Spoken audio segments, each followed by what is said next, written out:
Don't believe, just know. Cymatic TV, turning vibration into reality.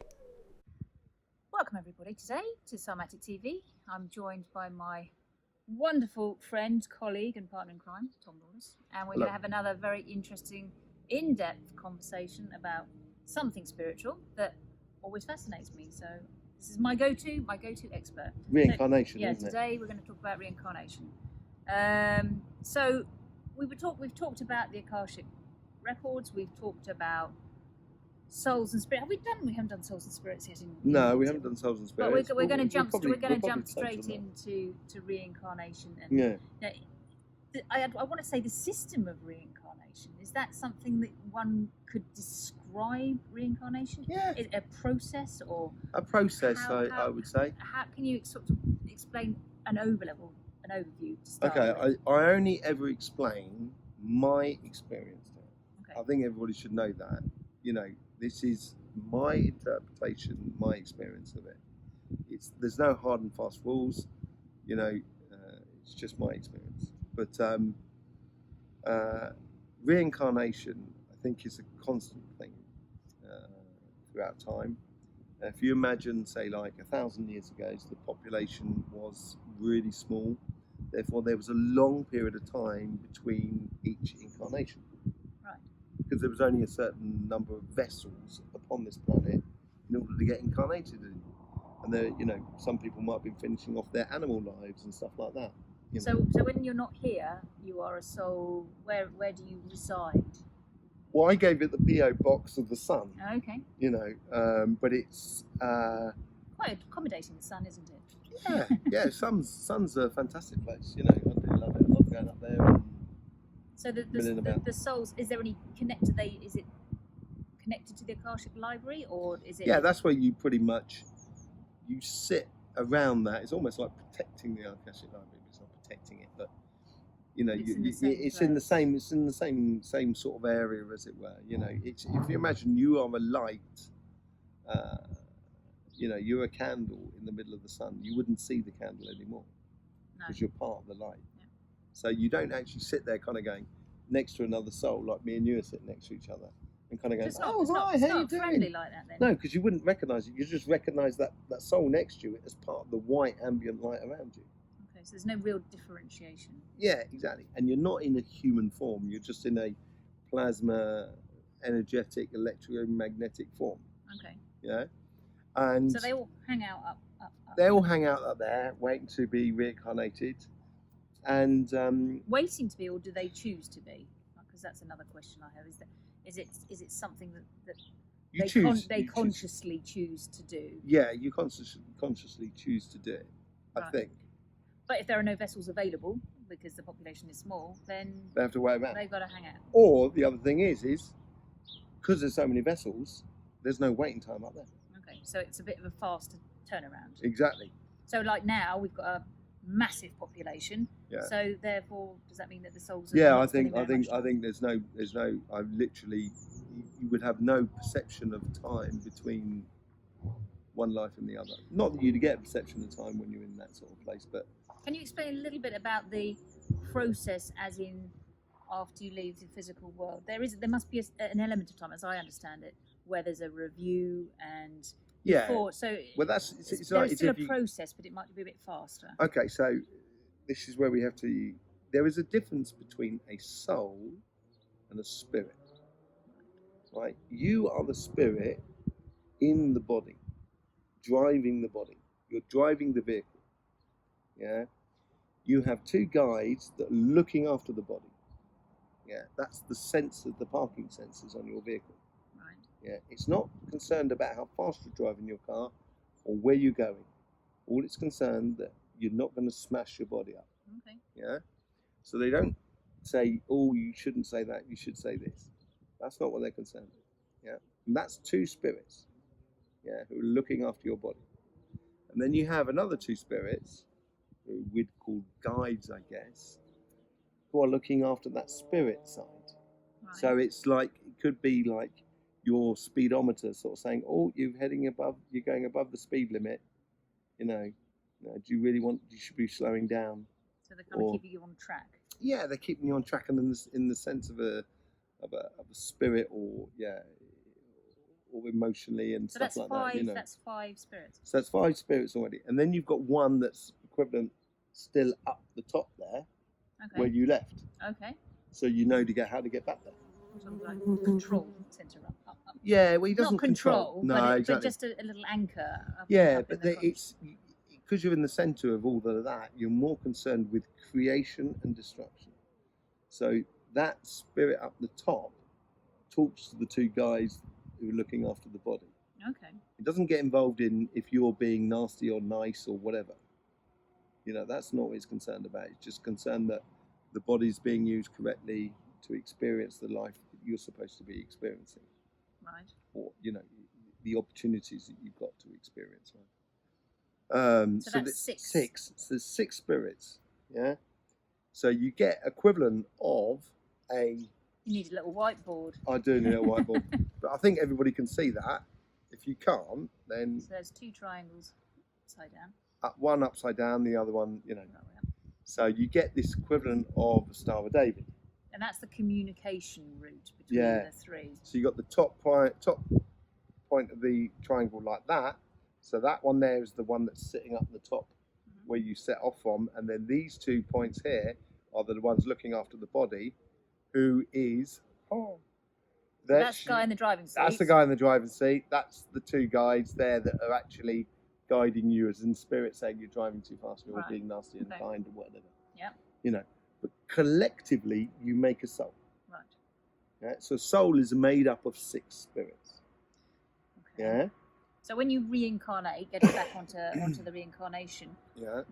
One stays behind, so the other 5 come down. You get 2 that come down to look after the body, but they're not like that. They sit, you know, like a bodyguard. A bodyguard wouldn't be talking to the person they're protecting. They look away from the body because they're looking for dangers coming into that body. That's what their job is. So they're not really concerned about you as a person. They're concerned about those the body. spirits, as far as reincarnation, they can move. They can have a go at the driving seat. Can they change their roles? Well, or? No. So they all. No. So each incarnation, they stay in okay, the same position. Yeah. Okay. So maybe we should understand the reincarnation bit. So if you imagine you're sitting together in a sphere, so you're a ball of light. Yeah. The 6 of you together. Yeah. So you spend all your time together. That is, you are the soul. Yeah. Together, collective soul. You're all sitting together with all these other lights. All of a sudden, it's all white, equivalent, or blanket color. And then one of the spirits in that soul will see a light, a colour, Right. which will resonate with that spirit. And that spirit will then turn around and kind of going, I want to experience that colour. Right. Yeah? It doesn't know if that colour is Mr. and Mrs. Jones in Bradford or Mr. and Mrs. Patel in Bangladesh. Do you know what I mean? Yeah. You're not choosing because they're rich or poor, or There's nothing specific. There's no specifics about. There is slight specifics because you tend to reincarnate into places that you know in parts of the world. Okay. So a particular spirit will reincarnate into that particular sort of zone, as it were. You know what I mean? Because that's what they're sort of, the 6 sort of. But then would that species of the human? I don't know why species is not the right word. Would that colour then maybe give out a vibration that would attract them anyway, because it's in that place? Yeah, exactly. Yeah. So you'd resonate more with that. Exactly. So you may see it. If I was your guide, I'm actually you, but I'm with different spirits, but we belong to that soul. Yeah. We're that one soul. You will see that colour blue, and I won't. Because it only resonates with you. Right. And then you'll be sitting there, you're going, oh, I see a blue. I want that. I want to go on that. I want to go on that horse. Yeah. And you'll head off. You'll take the place of the driver in the seat. The other spirits behind will turn around and kind of go, okay, last time I was looking after the body. I want to be up to looking after the spirit. So they do get to move around a bit. They do get to move around, but not once you're incarnated, you can't really. Not from that point. you know, 99% of the time, you're not going to change the spirit who's driving the vehicle. But when they're up there, they can. Where before they go down, they can kind of. They can. You know, you put the configuration, because everyone needs to do a different experience each time. You know, and that configuration can change during your lifetime. Really? Yeah, but that's a little bit more complicated. I'm not going to go into that today. We're only doing an overview of reincarnation. Exactly. So then you choose that lifestyle. You choose that vibration. You go and live that vibration. And then when you come up top, when the life is over, when this body here, you return to the proprietor, which is the earth. And you give this back to the owner. Yeah, you don't own your body. Yeah. When you give it back to the owner, the other spirits, the one connected to the central thing, comes down, collects the two spirits guiding the spirit who's driving the vehicle, collects the two bodyguards that are looking over the body. So you've experienced this, yeah, and they sort of turn around like that, and they make equivalent of it. They turn so fast that this is this whole near-death experience, where they turn so quickly. You have this impression that you're in this tunnel of light, right? But you're not. You're an equivalent of a tube of toilet roll. You know, but because they're turning so brightly, they turn brightly like that, so you think you're heading towards a light. Right, okay. But what they're not doing is they're distracting you to actually pull you away from this planet. Right, and away from the body. Exactly. So then you can go out there. And when you get up top, you're all sitting down like that, and you review the life that was led. But I would review it. Say you were driving the vehicle, I would review it as a guide. Okay, from your position. Exactly, and then at some point in the experience, we were watching that life, and I kind of go, look, that's when I was telling you to not drive so fast, right, okay. and you weren't listening. That's why we hit the horse. That's why we hit the horse. Right, okay. You know, that's why we had that trauma. So you just get to actually. Exactly. So or it could be kind of going, I didn't tell you to slow down. I'm sorry. Really? My fault. Okay. So you know what I mean. So could be a bit of a my bad from this side. Exactly. You know what I mean. You've got to take your responsibility from whichever position you're driving. You know, you're placing. So what is the guy that was up there all the time? How does he get involved in the review? Well, he's on a bit of a break, to be honest. You know what I mean? He's having a time off. Yeah. He's just kind of going. He's giving the raison d'être, which is the reason of living. Right. So basically, he's giving the quest of the ultimate being to you. He gives you that sense of, I've got to experience this in life. Right, okay. Do you know what I mean? Yeah. It's sort of saying, I need to understand poverty. You know. So it's that sort of bigger, higher level kind of reason. Yeah, exactly. It's a bit like the God voice in a way, you know what I mean? Sort of kind of going, don't forget, you should be doing this. You should be learning this. This is what we're supposed to be learning. You know. So when you had your experience, just because this is a bit not normal, you were going up, but you didn't get to that bit. You didn't meet. I wasn't. I know. I wasn't. We weren't allowed to go into the review. No. No, because you had your guides with you, but you didn't go all the way. No. So. But your guides are you. Don't ever forget that. Right. They're just different spirits, but you are one soul, and you never get detached from each other. Exactly. You go during this evolution period. When we come to the end of this evolution period, that is the end of that soul. That's another story. Oh my goodness! We need to talk about. And then that. but then that's a question of, do you stay here? Do you stay in this reincarnation system, or do you go to another system, or do you go backwards or forwards? See, that is mentioned in quantum element. Yeah, there's a big crux of that. Learning going on. There's a big thing in the quantum element, the event section on that. You know, not just in the event, in all of the books that are coming up, and waves of reality. Well, that is a little mind-boggling to get my head around all of that. But it's fascinating. So, anything else you wanna that you feel is important? Reincarnation. Reincarnation. And the fact that we're coming to the end of it is But I did past life therapy. You do. Do you give past life therapy? Yeah, I do give past life therapy. Okay, so I had a past life of being an animal or being a seal. Okay. And it's as far as animal, you can have an animal past life. I think that's what we start off on. I think we start off on plant. Right. And then move on to animal. Right. And then go on to human to ultimately go back to being a plant. Really? Because so we're all going to end up as trees again. Well, you know as well as I do, trees are the wisest things here. You know what I mean? Absolutely, we do spend time. They're the oldest things here. You know what I mean? Plants are the oldest things here. So, but anyway, so. So we're not really evolving. We're going back to being a tree. Great. But not necessarily here. You know what I mean? Right.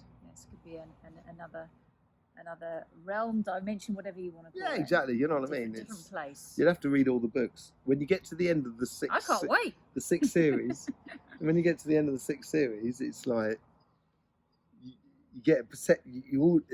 Don't give away No, any, exactly. any, I can't give it away. No. But there is a oh my God moment. Right, okay. You know. I should look forward to that. Revealing. Yeah, exactly. Brilliant. Okay. Okay. I think we've probably covered enough high-level reincarnation for one day. Yeah. Or one lifetime. Yeah. Multiple lifetimes. Yeah, exactly. But we will. I'd like to talk about past life because obviously it steps into my... Exactly. Into my Well, I'd like to interview therapy. you about it. Start pulling a bit of information from your side on it. From each other. Exactly. Brilliant. Okay. Thank you very much. And we will. We've already did the. Don't forget to click the bell and everything like that. We Yeah, said we goodbye once already. We've done a whole new video on it. Have we? No, we're back to please like, please subscribe, Yes. please hit the bell, and continue with sharing this information and taking information from this that is going to help you in your lives. Yeah. If you want the book and stuff like that, and get our work, we've got workshops, we've got everything like that. All the links you'll find below. Right. Ciao for now. Ciao for now. Bye bye. Don't believe, just know. Cymatic TV, turning vibration into reality.